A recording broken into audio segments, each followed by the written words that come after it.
പോറ്റിയെ കേറ്റിയെ എന്ന പാട്ടിൽ സർക്കാർ യു ടേൺ അടിക്കുന്നു എന്നുള്ളതാണ്. കേസുകളൊന്നും എടുക്കേണ്ടതാണ് തീരുമാനം. ഇന്നലെ നടന്നതെന്ന് പറഞ്ഞാൽ ആ സമയത്ത് ഒരു മാസ് റോളിലാട്ടം വന്നേ അതൊക്കെ പോയി. വിനാശകാലെ വിപരീത ബുദ്ധി എന്നായിരുന്നു കേസെടുത്തിനെ കുറിച്ച് പലരും ചൂണ്ടിക്കാട്ടിയിരുന്ന ആക്ഷേപം. ഇപ്പൊ ഏതായാലും നല്ല ബുദ്ധി ഉദിക്കുകയാണോ? കിട്ടേണ്ടത് കിട്ടിക്കഴിഞ്ഞാൽ തോന്നേണ്ടത് തോന്നാൻ ഇത്തിരി സമയം നല്ലതാ. ഇപ്പോൾ പാരഡി വിവാദം കത്തിക്കാളി നിൽക്കുന്ന സമയം. പോറ്റിയെ കേറ്റിയെ സ്വർണം ചെമ്പായി മാറ്റിയേ, സ്വർണപ്പാളികൾ മാറ്റിയേ, ശാസ്താവിങ്ങനൂറ്റിയേ. അങ്ങനെ ഈ വകുപ്പിൽ കേസ് എടുത്തിരിക്കുകയാണ് ഇപ്പോ ഈ പോറ്റിയെ കേറ്റിയെ എന്നൊക്കെ പറഞ്ഞുള്ള പാട്ട്. ഈ ശബരിമല സ്വർണ്ണക്കൊള്ളയെ കുറിച്ച് UDF ഒരു പ്രചരണ ഗാനം ഇറക്കി. ഗാനം വളരെ പെട്ടെന്ന് ഹിറ്റായി. താൻ ഓരോന്നും ചെയ്തോണ്ടിരിക്കും. ഞാൻ എന്തോന്ന് ചെയ്തു?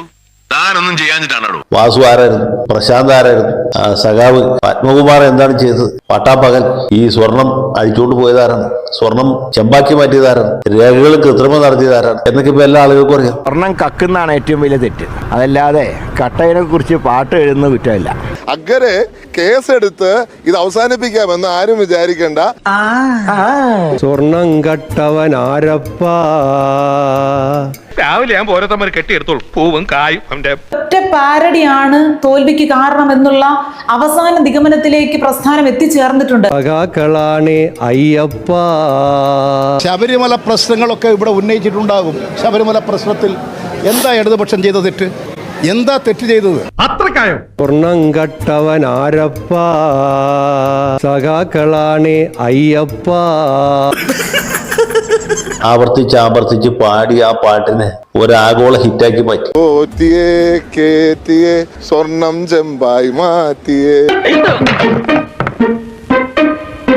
അത് മതി. ഞാൻ പ്രതിഷേധിച്ച് കഴിഞ്ഞിരിക്കുന്നു. ഇതിന്റെ പേരിൽ കേസെടുത്തോട്ടെ. എന്ത് പറ്റി? ആൾക്ക് പഴയ പോലെ പേടില്ലാണ്ടായോ? അയ്യപ്പനെ പറ്റിയുള്ളൊരു ശരണമന്ത്രമാണ്. ആ ശരണമന്ത്രത്തെ ദുരുപയോഗപ്പെടുത്തുന്ന ഒരു കാഴ്ച നമ്മളിപ്പം വളരെ വ്യസനപൂർവ്വം കണ്ടുകൊണ്ടിരിക്കുകയാണ്. ഇവിടെ പത്തനംതിട്ട ജില്ലാ സെക്രട്ടറി സഖാവ് രാജു അബ്രഹാമിന്റെ വികാരം ഇങ്ങനെ പൊട്ടിത്തെറിച്ചു. ആയ കുഴപ്പത്തിൽ അതൊന്നും അംഗീകരിക്കുന്നതൊന്നുമല്ല.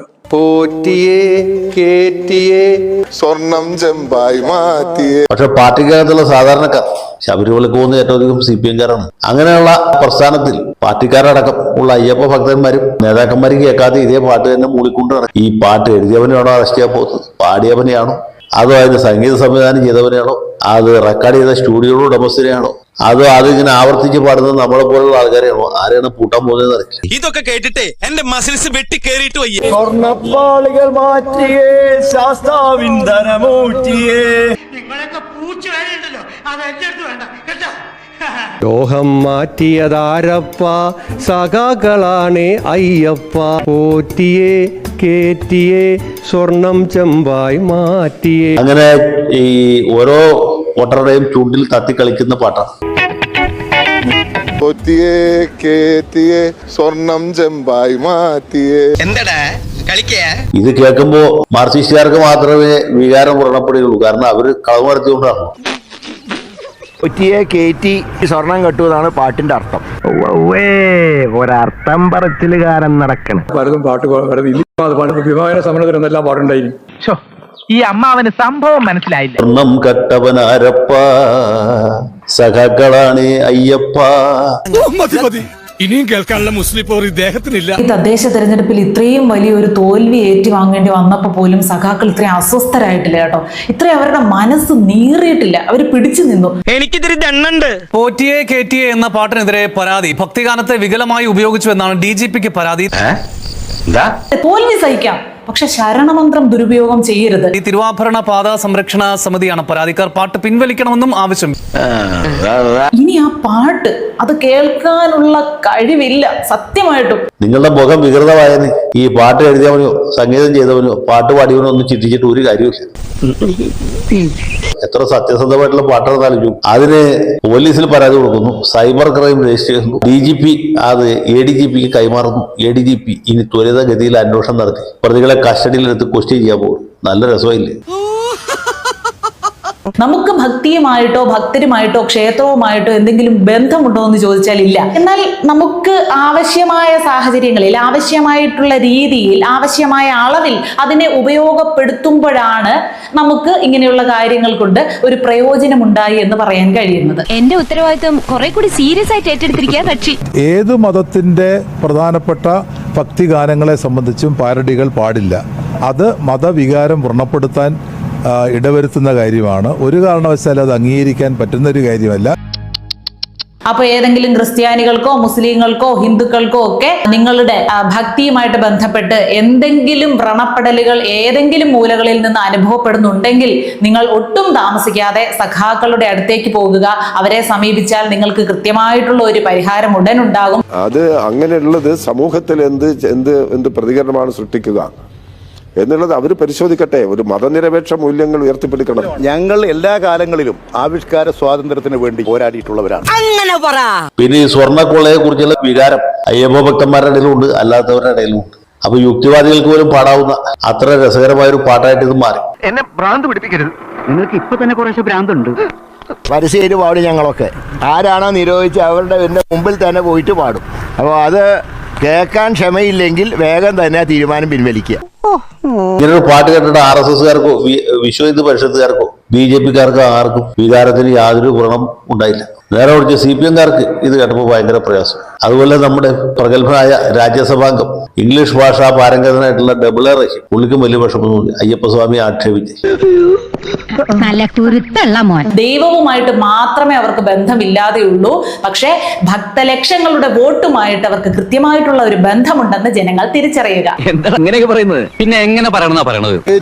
നമ്മുടെ ആരാധനയും ദൈവവിശ്വാസവും ഒക്കെ തന്നെ നല്ലതുപോലെ സ്വതന്ത്രമായി ചിന്തിക്കുവാനും ഇഷ്ടമുള്ള ദൈവത്തിൽ ആരാധന നടത്തുവാനും ഒക്കെ ഉള്ള ഒരു സ്വാതന്ത്ര്യം നമ്മുടെ രാജ്യത്ത് നിലനിൽക്കുന്നു. കേരളത്തിൽ പ്രത്യേകിച്ച് അത് നല്ല പരിഗണനയാണ് കൊടുക്കുന്നത്. ഒരു പ്രസ്ഥാനത്തിന്റെ തോൽവിക്ക് തന്നെ ഒരു പാരഡി കാരണമാകുന്നു എന്ന് പറയുമ്പോൾ അത് വലിയ ഗുരുതരമായിട്ടുള്ള ഒരു തെറ്റാണ്. ഇതേ അയ്യപ്പ ഭക്തിഗാനം കൊണ്ട് പണ്ട് CPM ഒരു പാരഡി ഗാനം ഇറക്കിയിട്ടുണ്ട്. എനിക്കൊന്നും ഓർമ്മ വരുന്നില്ലേ. നീ കിടന്ന് ഉരുളൊന്നും വേണ്ട. ഇക്കാര്യമേ എനിക്ക് നല്ല ഓർമ്മയുണ്ട്. 11 വർഷം മുമ്പ് കരുണാകരൻ വാഹനത്തിൽ പോകുന്നതിനെ കളിയാക്കിക്കൊണ്ടാണ്. അത് കൈരളി ചാനലിലൂടെയാണ് നമ്മൾ എല്ലാവരും കേട്ടത്. CPMന്റെ കൈരളിയിൽ തോന്നി അതങ്ങനെ വരൂ, അതങ്ങനെ സംഭവിക്കൂ. അപ്പോഴും എത്രത്തോളം നമ്മുടെ ഭക്തലക്ഷങ്ങളുടെ വൈകാരികതയെ സംരക്ഷിച്ചുകൊണ്ടാണ് ആ അയ്യപ്പ ഗാനത്തിന് പാരഡി അവർ തയ്യാറാക്കിയത്.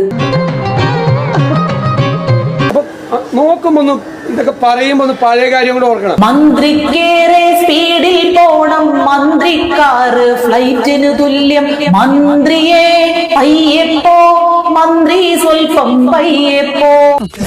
ഇതിനാണ് അവനവൻ പാരാന്ന് പറയുന്നത്. ഇപ്പൊ കരുണാകരനെ കളിയാക്കി, മര്യാദയ്ക്ക് നല്ല മുഖ്യമന്ത്രിയായിരുന്ന ഭക്തനായിരുന്ന K കരുണാകരനെ കളിയാക്കി അയ്യപ്പന്റെ ഭക്തിഗാനം ഉപയോഗിച്ചുകൊണ്ട് പാരഡി ഉണ്ടാക്കാം, ആ പാരഡി കൈരളിയിൽ അവതരിപ്പിക്കാം, ഇതൊക്കെ ചെയ്യാം അല്ലേ? സ്വർണം കട്ടവരെ കുറിച്ച് പാരഡി പാടില്ല. ഇത് എവിടത്തെ വാദമാണ് ഇത്? പറഞ്ഞിട്ടില്ല. അതേ പാറ്റേണിലാണ് ഈ ഗാനവും എഴുതി അവതരിപ്പിച്ചത്. പക്ഷെ സത്യം മാത്രം വിളിച്ചു പറയുന്ന, നീതി മാത്രം സംരക്ഷിക്കുന്ന, എപ്പോഴും നന്മയെ മാത്രം താങ്ങി താങ്ങി മടുത്തിരിക്കുന്ന കൈരളി ചാനലിലൂടെയാണ് മാലോകർ ആ ഗാനം കേട്ടത്. കൊള്ളാം. ഈനാം പേച്ചിക്ക് മരപ്പട്ടി കൂട്ട്. അയ്യപ്പന്റെ സ്വർണം കട്ടവരെ സംരക്ഷിക്കുന്ന ആരാണ്? എന്നിട്ട് പാരഡിയായിട്ട് ഇറങ്ങിയേക്കാണ്. അതേ പാട്ടിലെ പാരഡി വെച്ച് K കരുണാകരനെ അധിക്ഷേപിച്ചപ്പോൾ ഇവർക്ക് ആർക്കും ഒരു കുഴപ്പമില്ല അല്ലേ? ന്യായം വേണ്ടേ? പക്ഷെ ആ സമയത്ത് നമ്മൾ ചെയ്യുന്നത് എന്താണ്? ഒരു കലാകാരനെ അംഗീകരിക്കുകയാണ്, കലയെ സംരക്ഷിക്കുകയാണ്. അവിടെ ഒരു കലാരൂപത്തിന് പിന്നിലുള്ള ആവിഷ്കാര സ്വാതന്ത്ര്യത്തിനാണ് നമ്മൾ പ്രാധാന്യം കൊടുക്കുന്നത്, അതിനെ സംരക്ഷിക്കുകയാണ് ചെയ്യുന്നത്. ആവിഷ്കാര സ്വാതന്ത്ര്യം എല്ലാവർക്കും വേണമെന്നുള്ള അഭിപ്രായമാണ് ഇടതുപക്ഷ ജനാധിപത്യ പ്രസ്ഥാനത്തിനുള്ളത്. പക്ഷേ അത്തരം കാര്യങ്ങളൊന്നും ഒരു വ്യക്തിയെ അല്ലെങ്കിൽ ഒരു സമൂഹത്തിനെയോ ഒരു കാരണവശാലും വേദനപ്പെടുത്താൻ വേണ്ടി പാടില്ല. എന്ത് ചെയ്യാം, എന്റെ സ്വഭാവമായി പോയി. ഇവിടുത്തെ ഓരോ കൊച്ചുകുട്ടി മുതൽ ഈ പാട്ട് പാടുന്നുണ്ട്. എല്ലാവർക്കെതിരെ കേസ് എടുക്കാനാണെങ്കിൽ ഇവിടുത്തെ ജയിലുകൾ പോരാതെ വരും. അത് വാസുവിനെയും മറ്റേ പത്മകുമാരനെ അധിക്ഷേപിച്ചപ്പോഴാണ് ഫീലിംഗ്. ലീഡർ K കരുണാകരനെ അധിക്ഷേപിക്കുമ്പോൾ ഒരു വിശ്വാസികൾക്ക് ഒരു പ്രശ്നമില്ല, അതേ ഗാനം വെച്ചു, സെയിം ഗാനം വെച്ചു.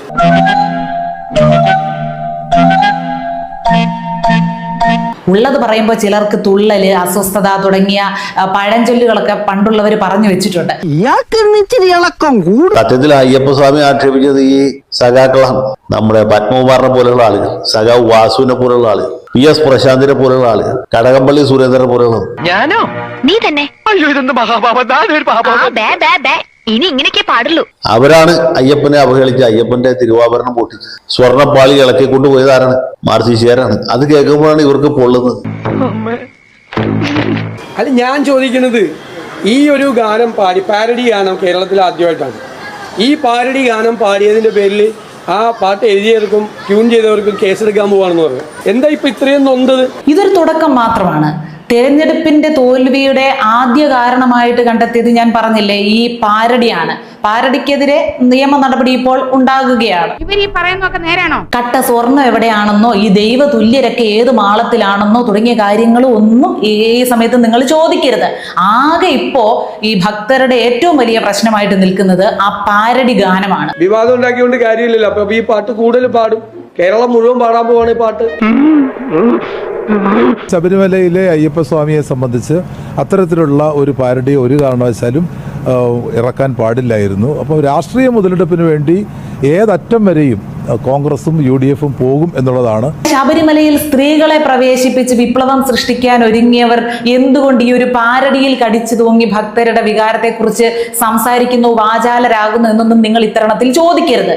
കാരണം അതിനൊന്നും മറുപടിയില്ല. അതല്ലാന്ന് എനിക്ക് തെളിയിക്കണം. സത്യമോള് മനസ്സിലാക്കിയ സ്ഥിതിക്ക് ഇനി എങ്ങനെ തെളിയിക്കും? ഇനി എതിർ പാർട്ടിക്കാർ കൃത്യമായിട്ട് പ്രചാരണം നടത്തി. അപ്പൊ ഫ്ലെക്സുകളൊക്കെ കൃത്യമായിട്ട് അവർ ഒട്ടിച്ചിരുന്നു. അപ്പോൾ ഫ്ലെക്സുകളെ ആ ചുമരിലൊക്കെ ഒട്ടാൻ സഹായിച്ച പശ, അതിനെതിരെയാണ് ഇനി അടുത്ത കേസ് വരുന്നത്. ഇതാ അവന്റെ ഒരു കളി.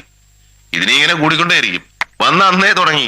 മൈദാമാവാണെങ്കിലും ഫെവിക്കോൾ ആണെങ്കിലും ആ പശ ഏത് ലെവലിൽ സമൂഹത്തിൽ ജീവിക്കുന്ന പശയാണെങ്കിലും അതിനെ വെറുതെ വിടുന്ന ഒരു പ്രശ്നം ഇവിടെ ഉദിക്കുന്നില്ല. തെറ്റ് ചെയ്തവരാരാണെങ്കിലും ഇവരുടെ പരാജയത്തിന് കാരണക്കാരായവരാരൊക്കെയാണോ, അതിപ്പോ ഫ്ലെക്സ് ആണെങ്കിലും പേപ്പർ ആണെങ്കിലും പശയാണെങ്കിലും വടിയാണെങ്കിലും കൊടിയാണെങ്കിലും അതിനെയെല്ലാം പിടിച്ചകത്തിടാനുള്ള എല്ലാ നടപടികളും സ്വീകരിച്ചു വരുന്നുണ്ട്. ആവിഷ്കാര സ്വാതന്ത്ര്യത്തിന്റെയും അഭിപ്രായ സ്വാതന്ത്ര്യത്തിന്റെ ഒക്കെ അപ്പോസലന്മാരായിട്ട് ഭാവിക്കുന്ന നമ്മുടെ പിണറായി സർക്കാരും പിണറായിസ്റ്റ് പാർട്ടിക്കും ഇതിനേക്കാൾ വലിയ മണ്ടത്തരങ്ങളും ചെയ്യാൻ കഴിയും. അവരൊക്കെ ചെയ്ത് തെളിയിച്ചിട്ടുള്ളവരാണ്. പക്ഷെ ഇത് കുറച്ച് കൂടിപ്പോയി എന്ന് മാത്രമേ പറയാറുള്ളൂ. വിശ്വാസത്തെ ഹനിക്കുന്ന നിലയിലാണ് ഈ പാരഡി വന്നതെങ്കിൽ സ്വാഭാവികമായിട്ടും അത് പരിശോധിക്കേണ്ടതാണ്. ഇവിടെ ഇങ്ങനെയൊക്കെയാണ്. ഏതായാലും എന്റെ വീണ കമ്പിയെല്ലാം വിലക്കെടുത്തു, അവരെന്റെ കയ്യിൽ പൂട്ടുവാനൊരു വിലങ്ങു തീർത്തു എന്ന് വി ഭാസ്കരൻ ഒരു പാട്ട് എഴുതിയിട്ടുണ്ട്. അയ്യപ്പനോട് സ്നേഹം ഉണ്ടെങ്കിൽ ജയിലിൽ കിടക്കുന്ന രണ്ടുപേരെ പാർട്ടിയിൽ നിന്ന് പുറത്താക്കുക. നടപടിയെടുത്താൽ അവർ പാർട്ടിയിൽ നിന്ന് പുറത്തു പോയാൽ അവര് വേറെ നേതാക്കന്മാരുടെ പേര് പറയും എന്നുള്ള പേടിയാണ്. സ്വർണം കൊണ്ടുപോയെന്ന് കോടതി നിരീക്ഷിച്ചു കഴിഞ്ഞിട്ട് കുറെ ദിവസങ്ങളായി. പക്ഷേ ഇതുവരെയും അത് സ്വർണം അവിടെ നിന്ന് പോയിട്ടില്ല. അവിടെ ഉണ്ടായിരുന്നതിനേക്കാൾ കുറച്ച് കൂടുതലുണ്ട് എന്നാണ് സഖാക്കൾ ആവർത്തിച്ചുകൊണ്ടിരിക്കുന്നത്. വിശ്വാസികൾ വേദനിച്ചത് അയ്യപ്പന്റെ സ്വർണം കവർന്നെടുത്തതിലാണ്. ആ സ്വർണം കവർന്നെടുത്ത ആളുകളെ CPM സംരക്ഷിക്കുകയാണ്. കാരണം അവര് വേറെ നേതാക്കന്മാരുടെ പേര് പറയാതിരിക്കാൻ വേണ്ടിയിട്ട്. എനിക്ക് നേരത്തെ ചെറിയൊരു സംശയം ഉണ്ടായി. ഈ ജാതി നമ്പറുകൾ കൊണ്ട് ഇനിയും കേരളത്തിലുള്ളവരെ പറ്റിക്കാം എന്നൊക്കെ വിചാരിച്ചാൽ സഖാവി ഇതൊന്നും ഇവിടെ കൊണ്ട് തീരൂല. ഇനി 3 മാസം കഴിയുമ്പോൾ ഓരോ ഇലക്ഷൻ കൂടി വരുന്നുണ്ട്. ബാക്കി കൂടെ വനം അനുഭവിക്കേണ്ടി വരും. ജനങ്ങൾ അവരുടെ വലത്തെ കൈയിന്റെ ചൂണ്ടടിവരൽ ചൂണ്ടി പിടിച്ചുകൊണ്ട് നിൽക്കുകയാണ്. ഇലക്ട്രോണിക് യന്ത്രം മുമ്പിൽ വെക്കേണ്ട താമസമുള്ളൂ. ബാക്കി കാര്യങ്ങൾ അവർ ചെയ്തോളൂ. സഖാവ് പിണറായി വിജയന് ചുണയുണ്ടെങ്കിൽ, തന്റെ ഇടമുണ്ടെങ്കിൽ പത്മകുമാറിന്റെ പേരിൽ നടപടി എടുക്കുക, പാർട്ടിയിൽ നിന്ന് പുറത്താക്കുക. അതുപോലെ ഈ കൊള്ളയ്ക്ക് ചൂട്ടുപിടിച്ച സഖാവ് കടകംപള്ളി സുരേന്ദ്രൻ, അയാളുടെ പേരിൽ നടപടി എടുക്കുക. എന്നിട്ട് ഈ നാട്ടിലെ അയ്യപ്പ ഭക്തന്മാരോട് മാപ്പ് പറയും. നടപടി എടുക്കില്ലെന്നാണ്